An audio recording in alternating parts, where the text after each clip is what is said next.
If I make salsa in my kitchen, and we do, like many people, and you add a pinch of this or a dash of that, and then somebody says they like it and you want more of it, well, how do you scale that recipe up without the help of some place like the Food and Ag Processing Center to help scale those recipes up?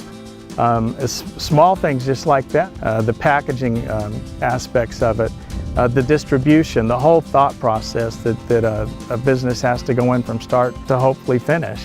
And the processing center helps put those steps in place and maybe take some of the burden, some of the fear off of those new business venture owners.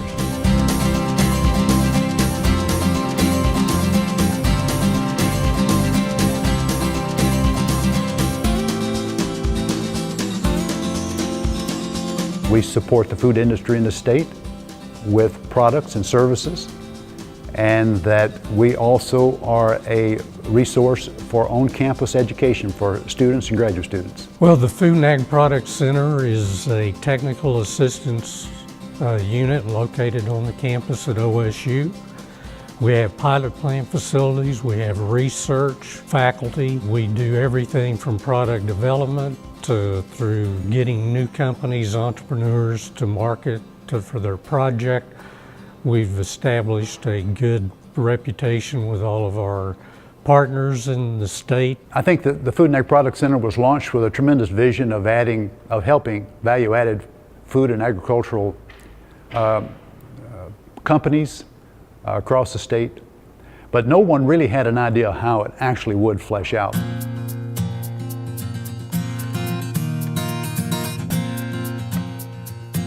Was in the 80s, the farm bust really happened, and we were involved in many things, but most of them focused strictly on agriculture. And so he wasn't only one hurt through that process, and a lot of our friends and neighbors were. A lot of the things that he had thought about over years were based on how to bring more income back to the farm and farmer. He made a coalition, a rural coalition there in the legislature. And that coalition bought into his idea about value added in the state of Oklahoma. And that gives us an opportunity as farmers to build in a better profit center. And so Dad thought, what could we do possibly to bring some of that income back into the state of Oklahoma? And that was just to add the value to that product. I just felt that was important for us to have a center like that available to the farmer. And Senator Kerr and myself and several other board members went to the Senate and got approval to build that product center. I don't want to say that it was all my dad's idea, because he wouldn't like that to be said either. But hopefully he was the hands and feet for people's desires to happen here in the state of Oklahoma. And at first we were going to put it as a part of the Department of Ag building there in Oklahoma City. And we sat down and discussed that, and we said, that center needs to have available the talent of other people when they come out with a new product. The Department of Ag is not in that kind of a position or requirement. So the best place to put it is at OSU. And as it's gone through these last 20 years, it's developed very successful programs in facility, in plant support, technical assistance, product development, training and education in facilities, as well as here. Most noteworthy is the food industry entrepreneurial business. That program, I don't think anybody would have ever guessed that program itself would have echoed across America, and there's been numerous people from numerous states have come here and wondered how we did that and wanted to know what it took to be able to launch that program and take that information back to their own states so they could do the same. Well, before it was kind of you're on your own, good luck. But with the basic training workshop, we kind of prepare them for what is involved in getting into retail. And by the time they get through, they pretty well completed all the steps necessary to do what any major company of any product you'd buy off the shelf. Nebraska actually started a facility like that before we did, but they catered then to, and went off and catered to the major industry we cater to the little guy. It don't make any difference if it's just a mom and pop. They come in, they get the same attention. My product is different. Have you tasted it? I have not had it yet. Okay. You need to taste I it. do need to taste it. Yeah. It's an olive oil based salsa. That's what Jim's. Yeah. With tomatoes, green chilies, green onions, and black olives. And the only added preservative is vinegar. Now the hot adds jalapenos. The medium adds jalapenos. The hot jalapenos, habaneros, and crushed red peppers. My mom is the drive of the company. She's the one that's going out there and taking it to the stores. She does it herself. And my mom is such a people person. She's so genuine. She gets out there and talks to you, wants you to know about her product and wants you to try it and let her know what you think about it. She's just such a very genuine person, and she always leaves you with a smile on her face, and she wants you to remember Ace in the Bowl salsa. But I did have to fight for those green onions, because they said, you can cut some price down if we go with just onion flakes or dehydrated onions or what. And we tried it, and it just wasn't the same. And so I tell people when I'm serving up, and if they get a little slice of a green onion, I go, oh, there's one of my green onions that I had to fight so hard for. My friend that helps me sometimes at shows, she goes, oh, she's so goofy about her green onions. But I am, because I fought for those green onions. Because they do make the difference. Yeah. They're one of and then people go, this has black olives? Yeah. So that's another thing that's different. So anyway. Sounds great. It is. Yeah. It is. Best salsa in the world? Best salsa in the world. Well, Susan's a little unique from the other ones in the fact that her daughter and her husband, Bruce Witt, they own a cleaning business. They're second generation, took it over from their parents. Been in business, the cleaner's been in business over 40 years. My husband said after we get the clothes finished and we're just waiting on the front, he's been helping me put the orders together. He said, this is work. Yeah, it is. It is, and then I got me a little wagon, and then I go up to the post office and we take my wagon in and get them in the mail. So Wow. anyway, and hopefully in time we'll be able to retire from the family business, and the salsa will be something we can do to help support our retirement. And Susan, and we have a close group of friends that for Super Bowls or anniversaries or whatever, Susan would always make a big bowl of her salsa to bring to these. And all the guys would be around the table waiting for that to arrive. And once it got there, the women had to kind of elbow their way in, because it's kind of like one of those time-lapse deals. When she brings it in, it's full, and in a few minutes it's empty. And Jim filled his plate and got some salsa, and he stopped and he goes, who made this salsa?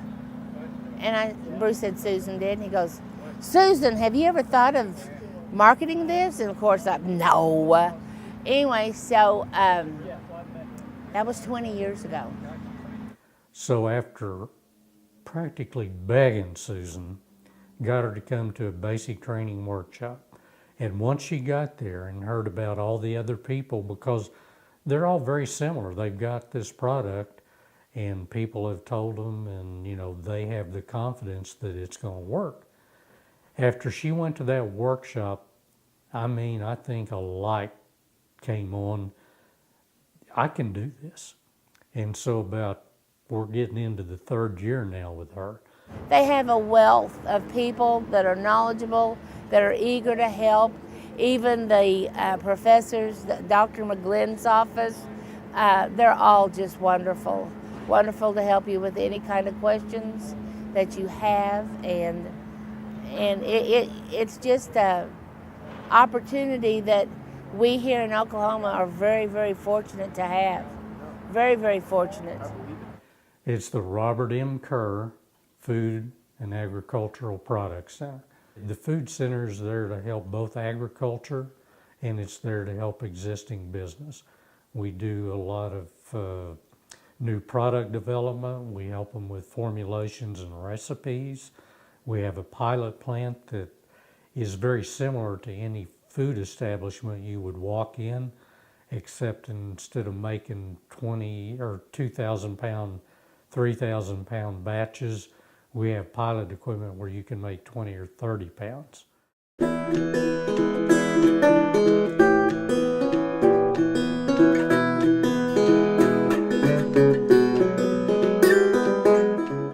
When Jim and I were first married, which was 58 years ago, we wanted to have a real tasty Italian dressing. And the only thing that was available then was wishbone salad dressing in an Italian flavor. So I decided to try to make one that we did like, that had a little bit more zing to it. And so that's how it came about. My mom actually started making that dressing before I was even born. So that's been a part of our house and family memories my whole entire life. We just have so many memories, any kind of holiday, any really family meals, everything, she would make that dressing and that would be the best thing we ate from the whole meal. When my father was diagnosed with cancer and he was in remission, and unfortunately he got out of remission. And at that time he was a furniture sales representative, and they traveled and they worked hard. And it just got to a point to where that was going to be a little too taxing to do all that traveling. Plus their age was also limiting with that career. There was a need that needed to happen. They are not the type to take financial help at all. They're very hardworking, proud people, and productive people.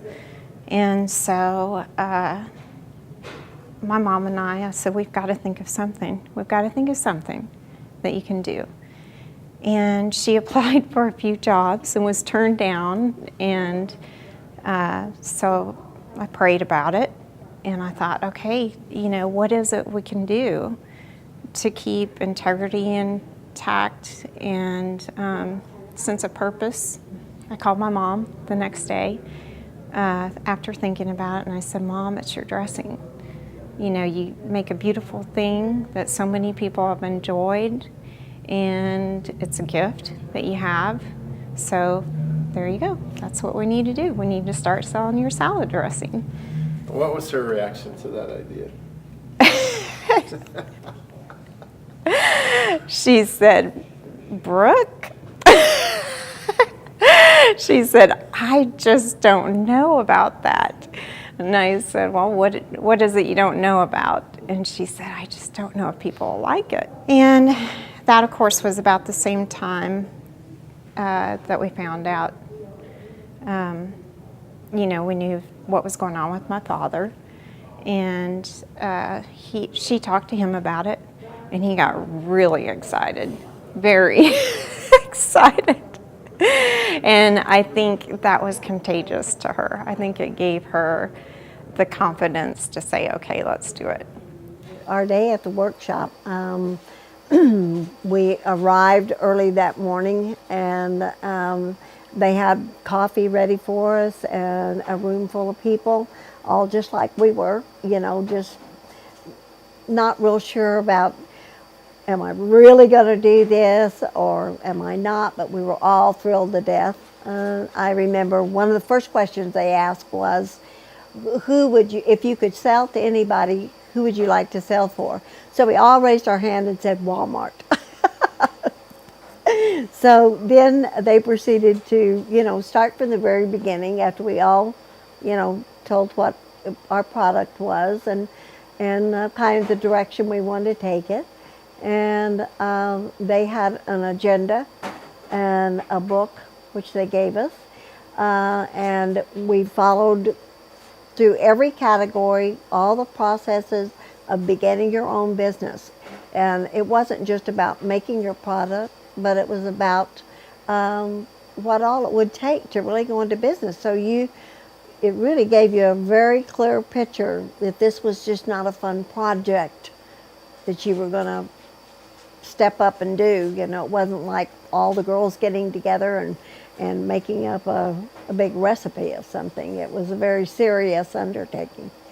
And with this book and the guidance from this class and many phone calls back and forth to OSU through our process of getting our product on the shelf, the program was just, I think it probably cut a year's time of going back.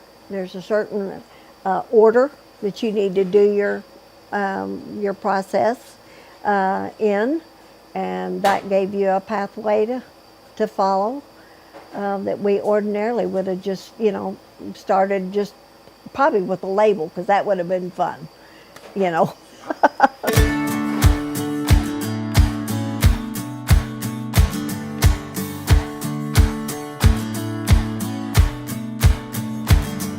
You don't have to do close-in sprig. You know, the further back, the better off we are. You look great. When my mama was 65, she was at a point in her life where she had to make some changes. My stepfather had been through Alzheimer's for 8.5 years, and the out-of-pocket cash expense was $500,000.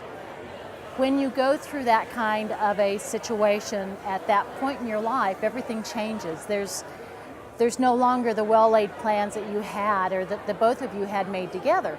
The opportunity in Oklahoma or anywhere nationwide is very slim when you're in that boat as a widow.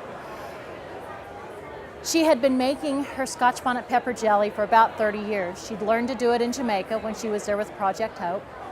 And we had been telling her that she was missing the boat. I mean, this was just the most amazing food that you could eat, and it went on everything. It didn't matter. And she was afraid. She was scared to make that step. One evening we had a calf fry at the farm. She shows up with a quart jar of jelly, and there's all these old farmer dudes in their overalls, and they eat ketchup, hamburger, potatoes, and gravy. That's it. And when they got done with their calf fry, we had some catfish and some hush puppies, all of her jelly was gone. I focused on the flavor, not the heat of the pepper. The Scotch bonnet is one of the hottest habaneros there are. And their Scoville unit ratings, a habanero will have about 15,000 Scoville ratings. The Scotch bonnet has 150,000 to 350,000. So it's a real little hottie. Yeah. So a little goes a long way. She called the extension office in Oklahoma City to see about selling her jelly at the farmer's market. And they told her, first off, go to OSU to the food entrepreneurs class. It's a one-day class. The cost was minimal, it was like $150 or somewhere in that neighborhood. And sign up for that and find out how to do it. If it wasn't for OSU and FAPC, I wouldn't be here because they gave me the foundation. And I rely on them still to this day. You know, I talk to them a couple times a month anyway, and I know that they're my source. And what she found at OSU was a group of individuals who literally took her under their wing and found a path, for my mama to walk on, and for her to find a way to change her future. Darn. So when they helped her with every imaginable aspect of her product. They taught her about the ingredients, about what it's going to take to do business with people like Whole Foods, like Homeland, like Petty's, like all of our wonderful local stores and merchants that were there looking for made in Oklahoma products. They helped her through the FDA process, through the labeling process, through the cooking and recipe scale-up process. And every time we thought we'd reached a wall, there was somebody at FAPC or Made in Oklahoma or the Department of Ag that said, "No, Suan, here," and they would open a door and they would show her how to get there. They would hold her hand and they would take her through that door to the next place that she had to be. They provided for my mom the knowledge, the ability, years and years of combined experience in the food industry that you can't find gathered anywhere else. They have people who know the meat industry, they know the canning, they know pickling, they know spices, they know all of it. And they handed it to her as a gift that she just had to keep working. And she works every single day. My mama is doing something with jelly. For us to do what we do, and I've done it for 19 years, a lot of times I can give someone a name and a phone number that solves the problem, and I'm certainly not going to charge them for that. So we try to help them as much as we possibly can with the networks of suppliers for packaging and labels and, you know, glassware and boxes, corrugated boxes and non-corrugated, the whole thing. We've established those relationships with Oklahoma companies. They talk to you about labeling, about the FDA and requirements, the legalities. I mean, there's so many things that we don't think about as starting out, you know, that are really vital to the success of your business. That first step to go to the Food Entrepreneurs class is the greatest step you can take when you want to be, you dream of, you hope to be a food entrepreneur. What OSU and the Department of Ag in Oklahoma have done to promote one single woman that had no other, she thought she had no other options to make her future better, they opened the doors. Day after day after day, they continue to open the doors for my mama, and they continue to show her the path that was available for her to take. It's just been invaluable. And my father, of course, you know, the business has given him such a project and a purpose, and he's so proud of Diane for what she's done that it's just been great for both of them. There's no other state that's out there that I know of or that I have seen proof of that is doing for their residents what OSU, FAPC, and the Department of Ag are doing for the Oklahoma residents that want to go down this path. Whether you decide to go through it or not, as far as pursue the business, go through the class. It's worth the investment to go up and go through the class and see other people that have products too. I tell every single person that ever asks or wants to know, make the call. Just make the call to OSU and take advantage. You don't have to be a graduate, you don't have to be a student enrolled. It's a service that's available for the people of Oklahoma, no matter what your age, your gender, it doesn't matter. You have that ability, make the call and see what they can do to help you.